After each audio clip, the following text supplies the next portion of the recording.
Pour débuter cet exposé, je voudrais qu'on s'attarde un instant, si vous le voulez bien, sur le terme « océan ».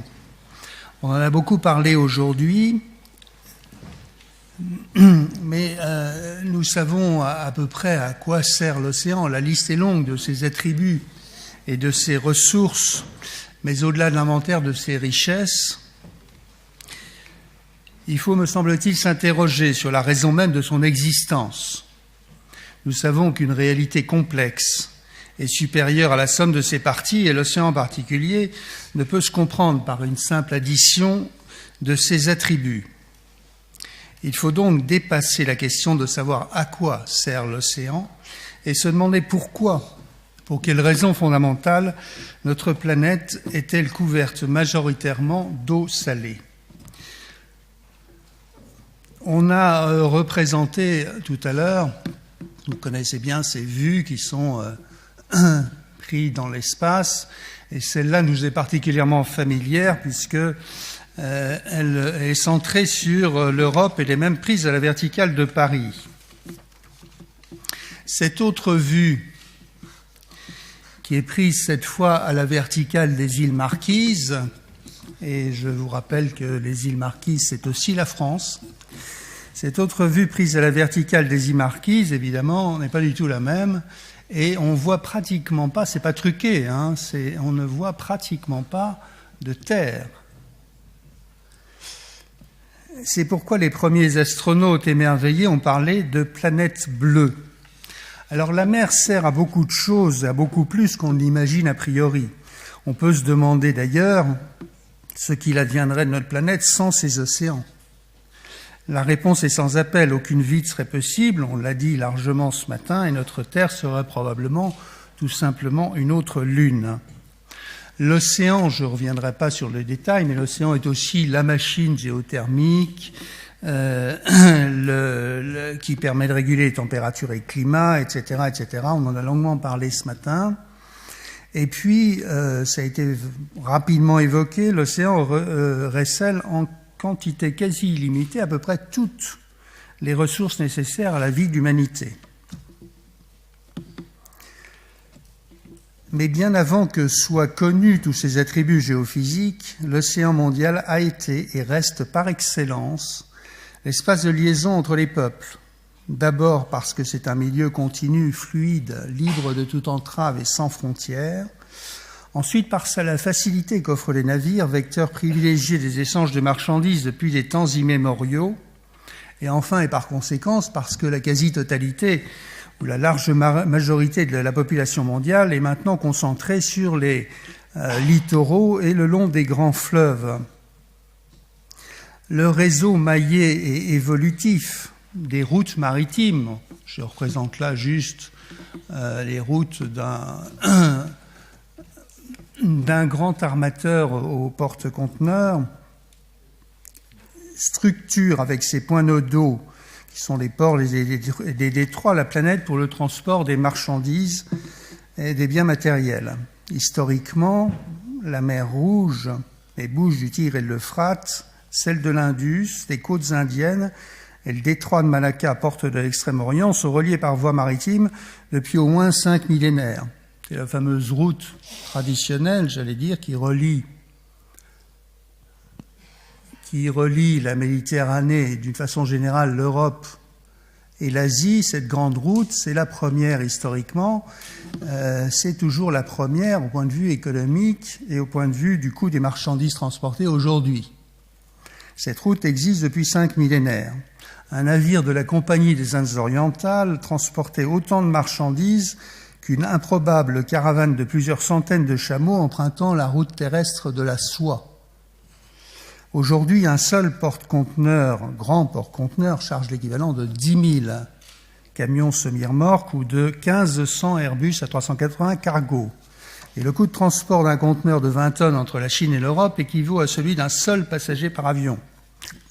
S'agissant d'émissions de CO2 rapportées à la tonne transportée par kilomètre, elle est 100 fois moins élevée par bateau qu'en avion.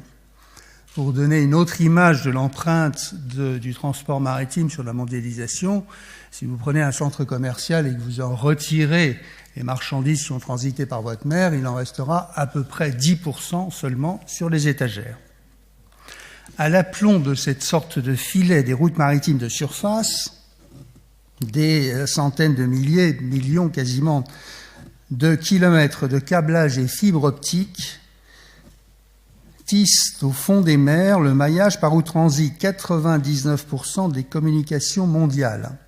La carte qui est représentée ici et qui ressemble un peu à celle qu'on vient de voir, vous voyez, on retrouve en particulier les mêmes trajets, les mêmes tracés entre l'Europe et l'Asie.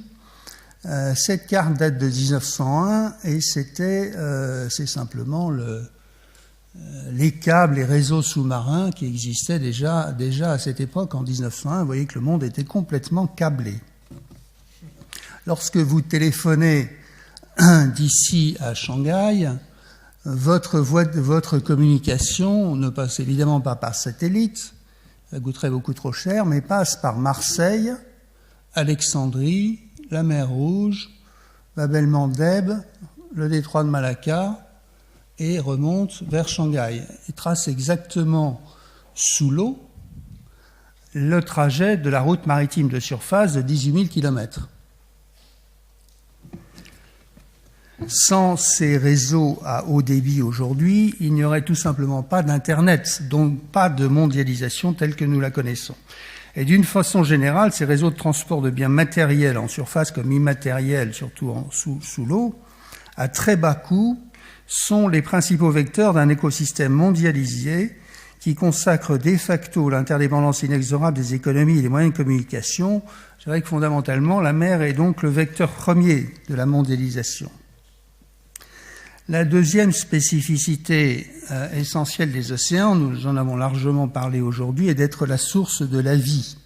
Si la matière inanimée trouve une explication avec le Big Bang il y a environ 15 milliards d'années, la mer s'impose comme le milieu originel de la vie.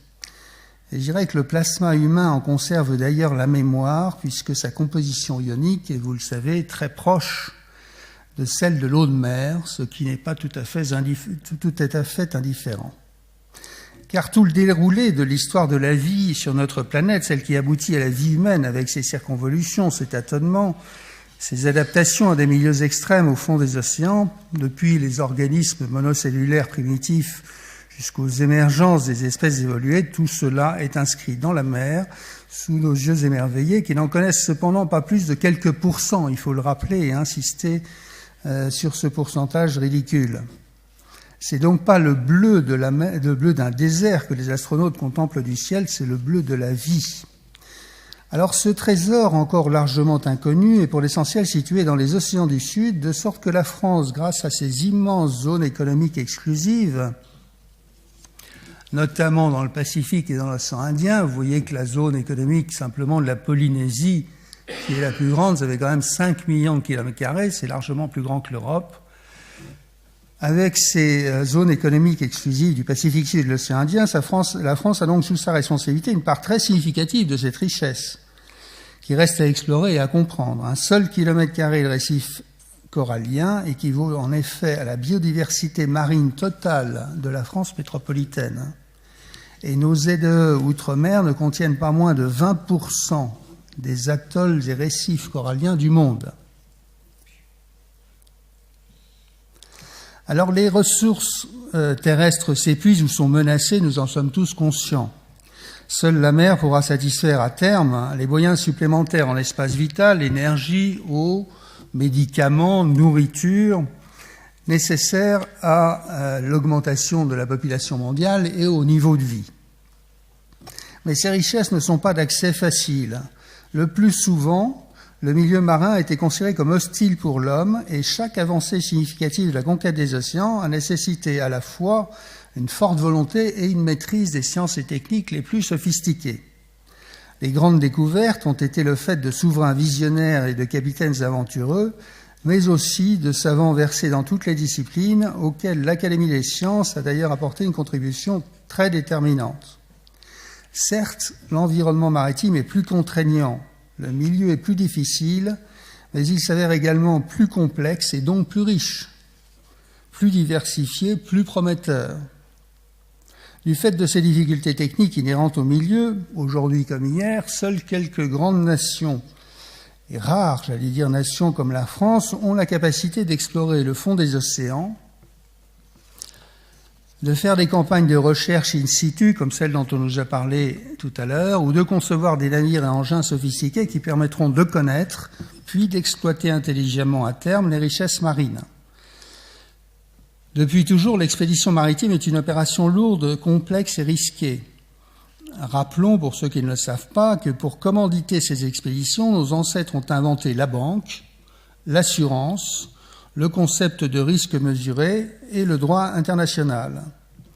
Quelques chiffres pour préciser les ordres de grandeur. L'exploitation d'un navire sismique peut coûter 250 000 $ par jour, sachant qu'il navigue évidemment 365 jours par an. Et un grand porte-conteneur peut transporter jusqu'à 1 milliard de dollars de marchandises. D'une façon plus générale, l'ensemble des domaines d'activité maritime représente aujourd'hui le deuxième poste de l'économie mondiale. Ça a été évoqué tout à l'heure ce matin. Le deuxième poste de l'économie mondiale après l'agroalimentaire, mais avant, par exemple, les technologies de l'information dont on nous parle beaucoup plus souvent. Ce domaine de l'économie maritime rassemble aujourd'hui un certain nombre d'activités qui sont bien connues et qui structurent déjà cette économie mondiale: transport et logistique, ports et infrastructures, pêche et aquaculture, exploitation offshore, croisière, tourisme, construction et réparation navale, finance, assurance, câbles sous-marins, services maritimes, recherche scientifique et technologique, etc.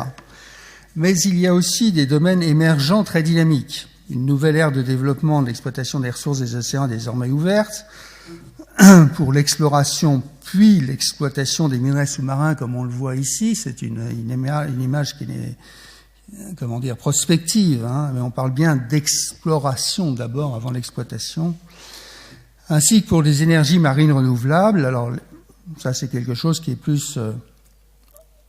plus d'actualité, mais ça débute. Énergie marine renouvelable. En haut à gauche, vous avez la technique des hydroliennes. C'est tout à fait d'actualité. On est en train d'essayer en vraie grandeur les premières hydroliennes en France et au Canada.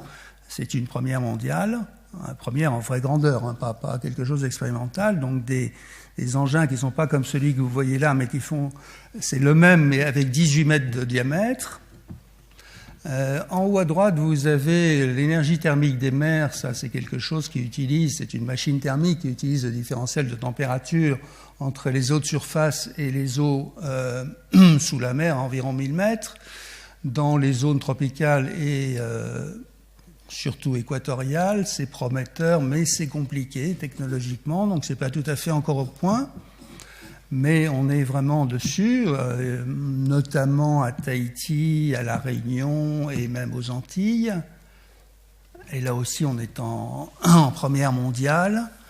En bas à gauche, vous avez l'un des nombreux systèmes qui sont testés pour essayer de récupérer l'énergie des houlomotrices, c'est-à-dire l'énergie des houles. Le problème, c'est que ça marche bien quand il n'y a pas trop de mer, mais dès qu'il y a un typhon ou un cyclone, ça arrache tout. Et en bas à droite, vous avez quelque chose qui va se développer, qui est en cours de développement, qui est l'éolienne classique, mais flottante. Et demain, on va en parler, je crois, tout à l'heure, demain, nous profiterons largement des ressources liées à la biomasse et aux biotechnologies bleues, au potentiel extrêmement prometteur, et à mon avis, ça va être une véritable révolution. Un tiers environ de la surface de la planète est soumise à la loi des États, c'est-à-dire qu'en réalité, les 2 tiers sont soumis à la loi, sont placés sous le régime juridique de la haute mer, res nullius, et donc hors exploitation halieutique. Cet espace immense n'était jusqu'à présent qu'un lieu de passage pour les navires qui bénéficient, vous le savez, d'une totale liberté de navigation. La haute mer est donc l'espace de liberté par excellence sur notre planète, les activités humaines n'y étant pratiquement pas réglementées. Aujourd'hui et encore demain, et encore plus demain bien entendu, les ressources qu'on y découvre in situ suscitent d'autant plus de convoitises que les besoins mondiaux croissent de façon exponentielle, sans compter qu'on ne connaît qu'une partie très faible des richesses intrinsèques des océans et des fonds marins. C'est dire s'il est désormais urgent de se lancer de façon concertée dans l'exploration puis l'inventaire partagé et enfin l'exploitation raisonnée de ce bien commun de l'humanité dont les règles de partage et de gestion restent à définir. Un premier danger serait de laisser territorialiser ces immensités libres et largement vierges, y compris sous la pression parfois ambiguë des tenants de la protection de l'environnement. Un autre serait de considérer à l'inverse que cet espace de liberté n'appartient à personne quand nous devons, me semble-t-il, plaider qu'il appartient à tous. La France aurait certainement un rôle éminent à jouer dans une démarche d'envergure visant à passer du concept actuel de res nullius pour la haute mer à celui de res communis dans la continuité des travaux de la Convention des Nations Unies sur le droit de la mer, dont une nouvelle phase de négociation, vous le savez, vient de s'ouvrir en vue d'un accord international sur la conservation et l'utilisation durable de la biodiversité marine. Mais en réalité, si on y réfléchit bien, il semble que les instruments de droit dont nous disposons à l'heure actuelle soient impuissants pour répondre aux questions liées à la gestion des espaces communs, hétérogènes, fluides, continus et probabilistes comme la mer. Est manifestement inadaptée la logique restrictive de l'appropriation, sous-tendue par le dogme selon lequel chaque chose aurait une valeur marchande et serait de ce fait potentiellement appropriable. Il faut trouver le moyen de sortir de cette logique et la vraie question est probablement de savoir comment ce bien commun peut profiter à tous et non pas comment le répartir entre quelques rares propriétaires. Comme son histoire maritime et philosophique l'y incite, la France pourrait être l'initiateur de ce nouveau contrat social pour les océans. La puissance maritime reste au cœur du sujet. À défaut de système de surveillance et de contrôle des espaces maritimes, sans force aéronavale et autres moyens de l'État, pas de liberté de circulation, pas d'exploitation contrôlée et responsable des ressources de la mer, pas d'activité de loisirs ni de recherche scientifique, pas de maîtrise de la pollution ni de conservation des espèces, pas de croissance bleue. La piraterie récurrente ainsi que le développement de nombreuses autres activités illicites montrent bien les limites du concept de res nullius lorsque les moyens de surveillance et d'action sont réduits. Les pays émergents ont tous bien compris l'importance d'une marine puissante pour défendre leurs intérêts présents et à venir. Et à l'heure où les Européens réduisent la voilure et peinent à définir une politique maritime ambitieuse, ces pays lancent d'importants projets d'extension et de renouvellement de leurs moyens navals, avides des ressources potentielles que recèle l'océan qui borde leurs rivages. Certains pratiquent même des stratégies d'intimidation, voire de déni d'accès, afin de se tailler la part du lion dans la répartition de richesses très prometteuse, dont le statut est encore aujourd'hui incertain.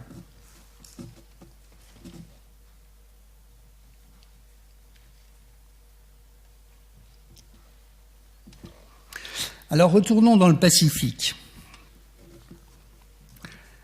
La mer y règne sans partage, vous l'avez vu tout à l'heure, et les Polynésiens qui l'ont entièrement exploré, puis peuplé des siècles avant que les Européens avant l'arrivée des Européens, parlent d'ailleurs d'un océan d'îles et non pas d'un continent maritime.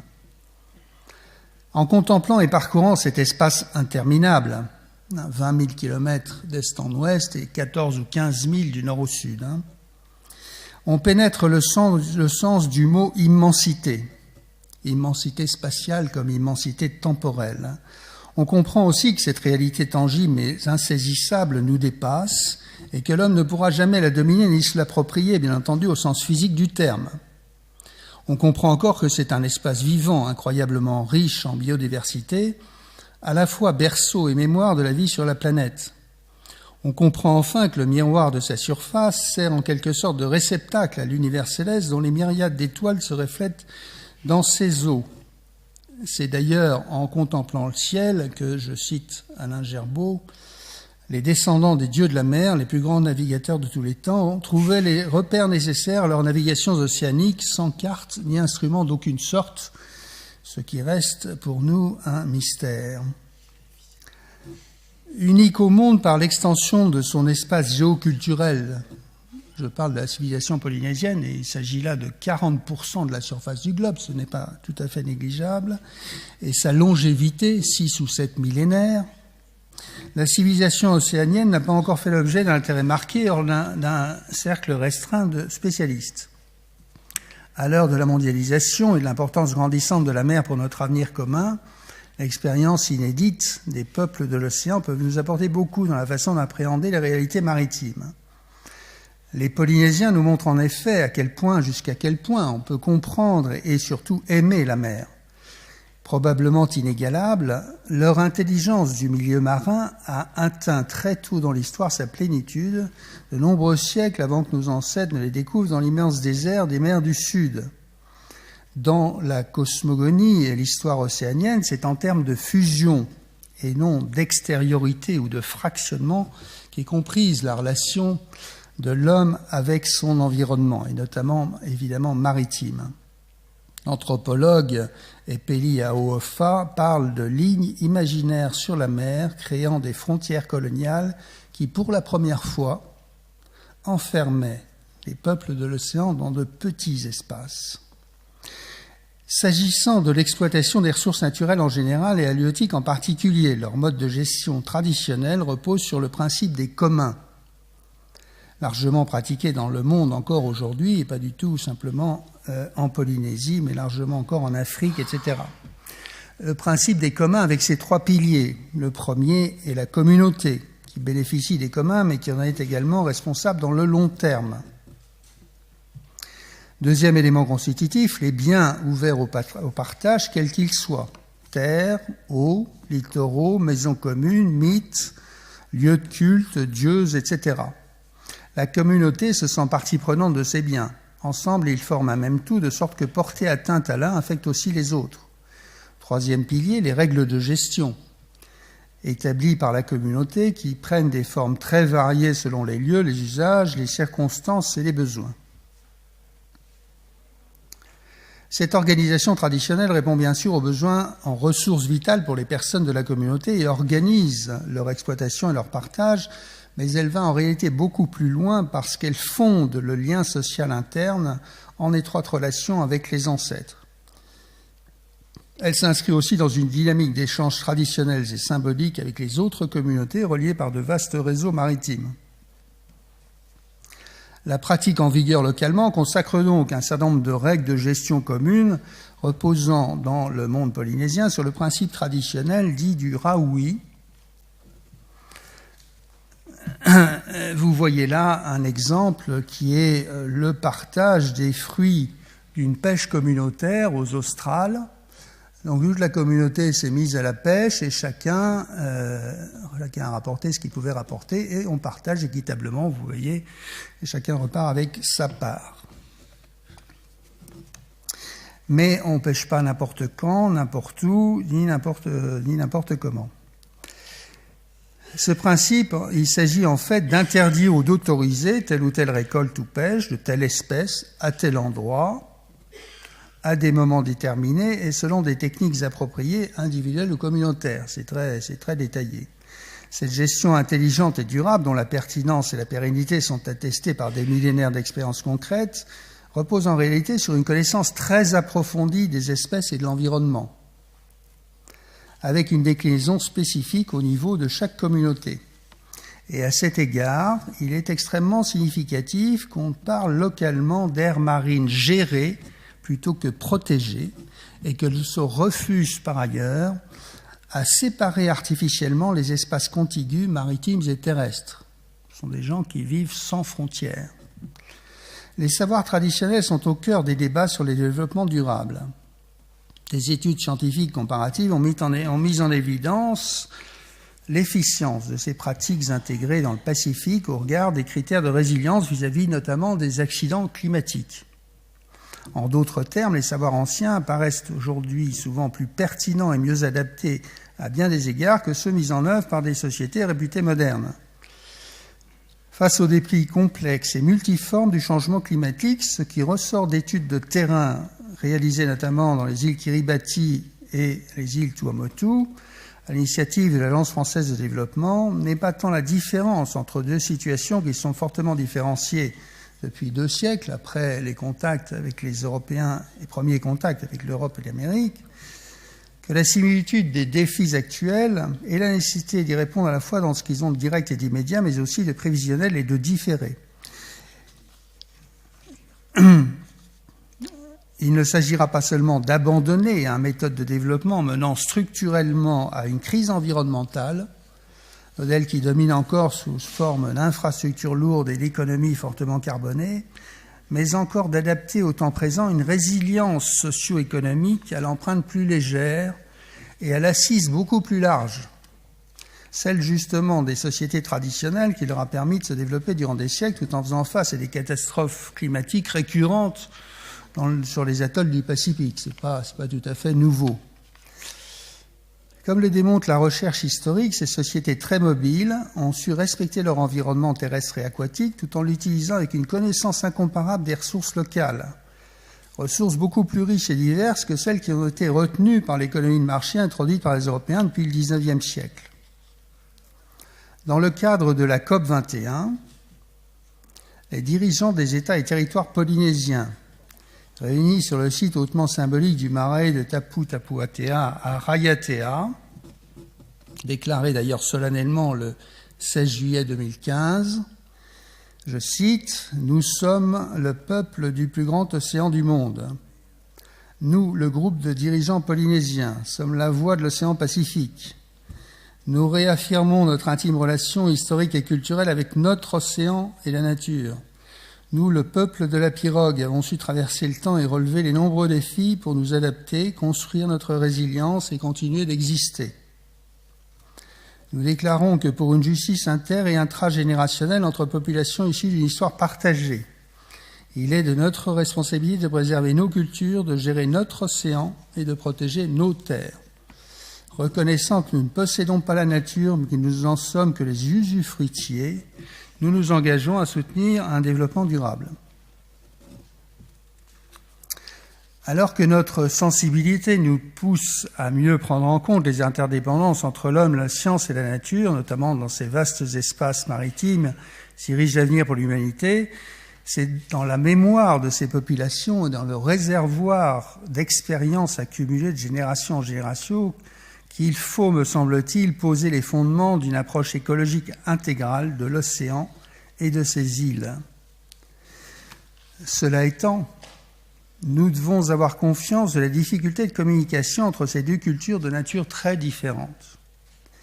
Il n'est pas certain, en effet, que les processus cognitifs et opératifs qui nous sont familiers soient réellement partagés par nos compatriotes du Pacifique. En d'autres termes, nous aurons, me semble-t-il, bien des difficultés à tirer bénéfice des savoir-faire et des savoir-être traditionnels si nous cherchons à la disséquer pour les intégrer dans une démarche scientifique classique, du moins de notre point de vue. Nous en avons d'ailleurs l'illustration lorsque nous regardons la composition des équipes scientifiques de nos différents organismes de recherche ou de développement à l'œuvre sur ces sujets, les grands absents étant les océaniens eux-mêmes, alors que nous sommes de plus en plus nombreux à être convaincus qu'ils détiennent dans l'occurrence l'essentiel des savoirs utiles. Il y a là un véritable paradoxe, mis en évidence dès les premiers contacts et toujours pas résolu, qui devrait, me semble-t-il, intéresser nos sociétés savantes.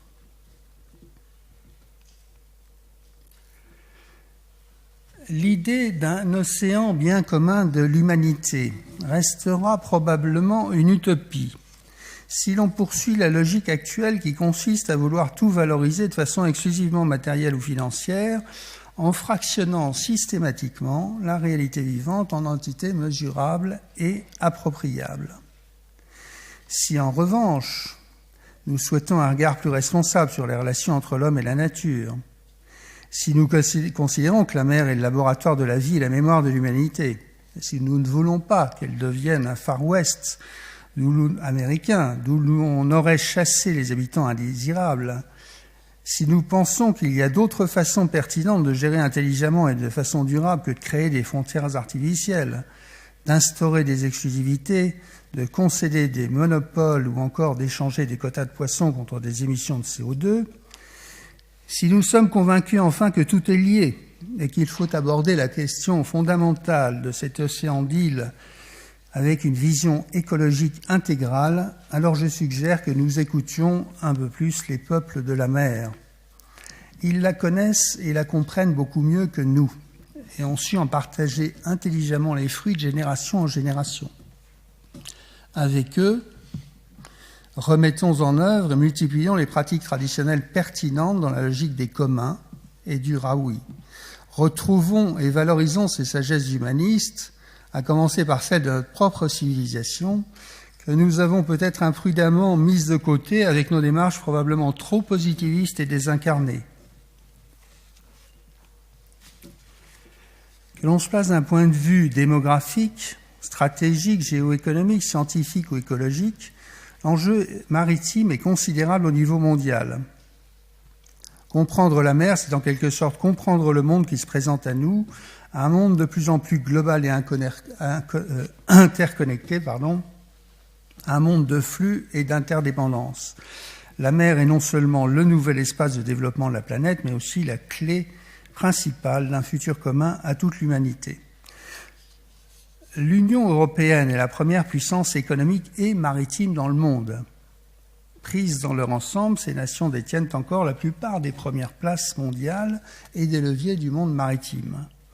La France en particulier, on l'a évoqué aussi tout à l'heure, dispose dans le domaine maritime d'atouts très significatifs, mais mal connus.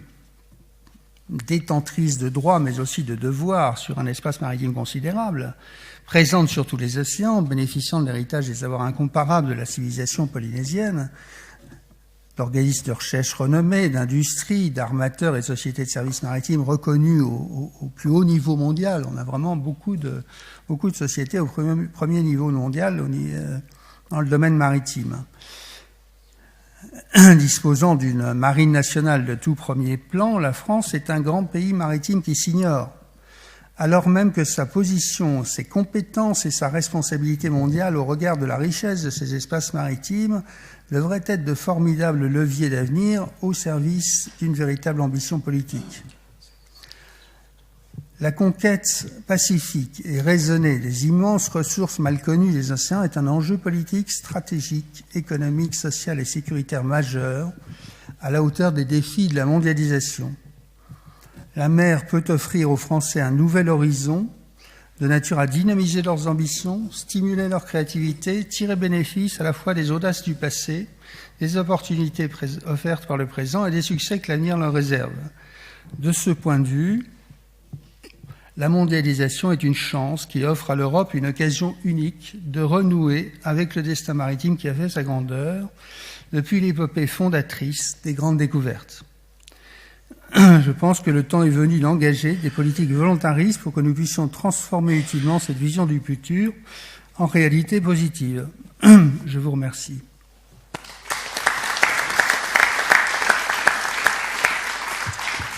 Merci beaucoup pour ce bel exposé qui avait du souffle. Des questions? Qui souhaitent démarrer les questions? Oui, Guilain. Merci, monsieur le vice-amiral, de votre superbe exposé. Il me vient à la mémoire un fait divers, si on peut dire, qui est rapporté par un Américain sur une tragédie qui s'est passée au XIXe siècle chez les Maoris. Je ne sais pas si vous avez lu ce livre de Jared Diamond qui s'appelle Effondrement. Mais il raconte l'histoire suivante. Les Maoris, qui sont des peuples assez guerriers, ont découvert tout à coup, ceux qui vivaient en Nouvelle-Zélande, qu'il y avait plus au sud que la Nouvelle-Zélande, dans un territoire très froid, une autre île qui, 1000 ans avant, avait été peuplée par leurs frères, les mêmes Maoris. Ces Maoris, c'est donc, comme vous les avez décrits, des gens de la mer, des gens qui vivaient ensemble, qui avaient des bonnes pratiques. Qu'est-ce qu'ils ont fait, les Maoris de Nouvelle-Zélande? D'après ce que j'ai lu, je ne disais pas. Ils ont appris qu'ils avaient des frères ou des cousins ou des ancêtres qui vivaient dans cette île froide. Ces gens-là étaient retombés pratiquement à l'âge de pierre. Ils avaient des conditions de vie tellement difficiles qu'ils vivaient dans les conditions pratiquement des hommes primitifs. Donc les Maoris de Nouvelle-Zélande ont acheté des bateaux, des fusils, ils sont allés là-bas et ils ont exterminé leurs frères. Alors je voudrais que vous me commentiez cet épisode, qui je crois est réel, par rapport à tout ce que vous avez dit d'extrêmement positif et je dirais généreux, hein, sur le sentiment de solidarité des peuplades de l'océan. Je ne connais pas l'épisode, je ne sais pas s'il est vrai. Il est, semble-t-il, intervenu après j'allais dire, la colonisation anglaise, d'après ce que je comprends. Donc ils avaient des armes, ils ont acheté des bateaux d'origine, ils les ont construits eux-mêmes. Tout ça voilà, je ne sais pas très bien quoi vous dire, que ces gens-là n'aient pas été des guerriers. Évidemment, il y a eu des guerres, il y a eu des massacres, il y a eu des guerres terribles. Je relisais ça récemment. On a vu des forces navales de 170 navires avec plusieurs milliers de guerriers se battre entre Fidji et Tonga, etc., etc. Enfin, je vous passe le détail, mais ça est raconté d'ailleurs par Cook et d'autres. Mais je ne connais pas cet épisode, alors je ne sais pas quoi vous répondre, sinon que l'homme est un homme et que les Maoris n'échappent pas au commun des mortels, hein, c'est certain. Mais ils connaissaient la mer, ça c'est sûr. D'autres questions? J'avais deux petites questions. On a souvent entendu parler disons, de conflits plus ou moins froids entre Japon et Chine sur certaines revendications d'îles pour augmenter leur zone exclusive maritime. Je crois que c'est toujours en cours.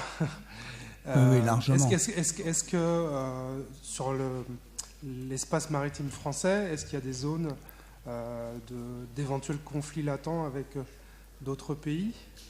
Puis ma deuxième question, c'est lié en fait plutôt au pôle Nord.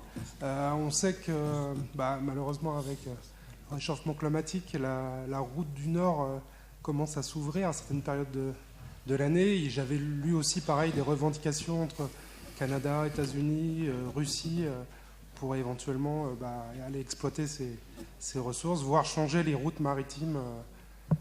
Voilà, donc juste un peu ces questions sur les zones maritimes. Merci bien. Les conflits de frontières, voilà, à partir du moment où il y a des frontières, il y a des conflits forcément. Donc à partir du moment où on définit des zones économiques exclusives, il y a nécessairement des conflits. Les principes, si vous voulez, sont à peu près bien connus. Simplement, le diable est dans les détails. Et lorsque la géographie est assez compliquée, dans un archipel, par exemple, où toutes les îles n'appartiendraient pas au même État, on peut imaginer des zones de conflit, des zones de délimitation de frontières, tout simplement, comme ça s'est passé d'ailleurs sur les frontières terrestres. Il faut savoir que les frontières maritimes, des zones économiques exclusives françaises, ne sont pas, à ma connaissance, encore complètement arrêtées. C'est-à-dire que le gouvernement est en train de mettre la dernière main à la délimitation de façon géographique des zones maritimes exclusives. Je ne crois pas qu'il y ait encore beaucoup de contestations avec des pays voisins en ce qui concerne la France. S'agissant de la Chine, du Japon et surtout de toutes les autres nations qui sont dans la mouvance de la Chine, dans la mer de Chine appelée méridionale, les conflits sont, je l'espère, pas à venir, mais ils sont latents, c'est certain. C'est une zone de tension forte et d'attention extrêmement particulière, notamment des grandes nations maritimes, les États-Unis, mais aussi la France. On se préoccupe, si vous voulez, de ces espaces parce que c'est par là que transite l'essentiel du trafic mondial. Justement là. Ça tombe mal, j'allais dire, parce que dans des zones plus désertes, ça poserait moins de problèmes. Mais là, c'est véritablement un problème et la Chine a une attitude assez qui n'est pas tout à fait celle du droit international, apparemment. Voilà, elle joue un peu sa partition dans cette zone de mer de Chine méridionale où elle estime avoir une tradition historique qui fait que elle estimerait logique que les pays comme le Vietnam, la Malaisie, Bornéo et quelques autres lui rendent tribut à l'ancienne, comme du temps de l'Empire chinois. On est tout à fait dans cette logique. Et voilà, quelque chose à prendre en compte. En ce qui concerne la route du Nord, effectivement, l'Arctique, si le réchauffement climatique se confirme, les routes de l'Arctique commencent à s'ouvrir doucement à la navigation maritime. Ce qu'il faut voir, si vous voulez, c'est que... Je peux revenir à ma route, voilà, ici. Ce qu'il faut voir, si vous voulez, c'est que les routes maritimes, il faut bien qu'elles desservent...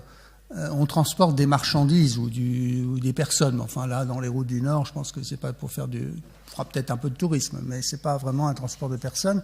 Il s'agit plutôt de transporter des marchandises. Alors, évidemment, la carte est complètement déformée dans le Nord, mais si vous voulez, avant de remplacer cette fameuse route qui relie l'Europe et l'Asie et qui fait ce trajet de 18 000 km à peu près, par la route du Nord, qui évidemment, ça ne le montre pas ici, mais qui ne ferait que 13 000 km au lieu de 18, c'est beaucoup mieux.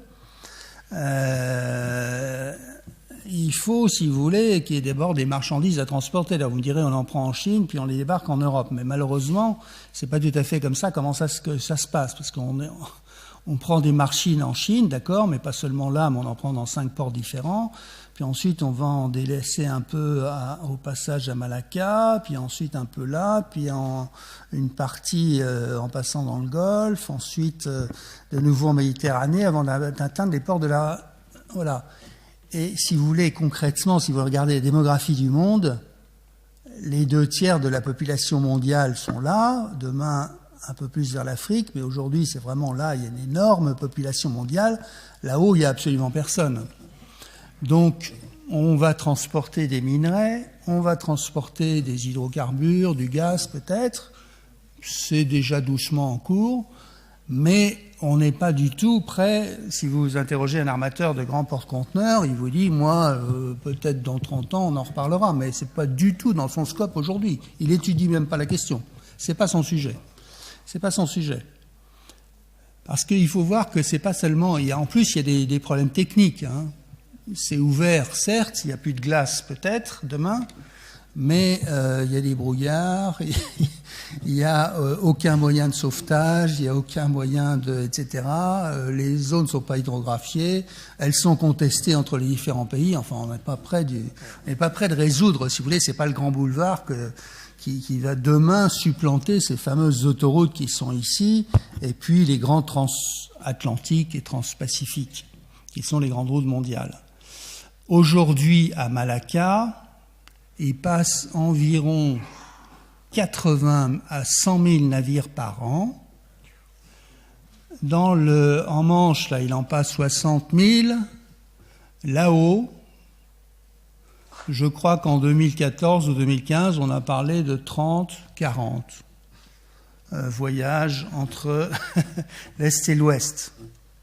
Voilà à peu près une réponse à votre question.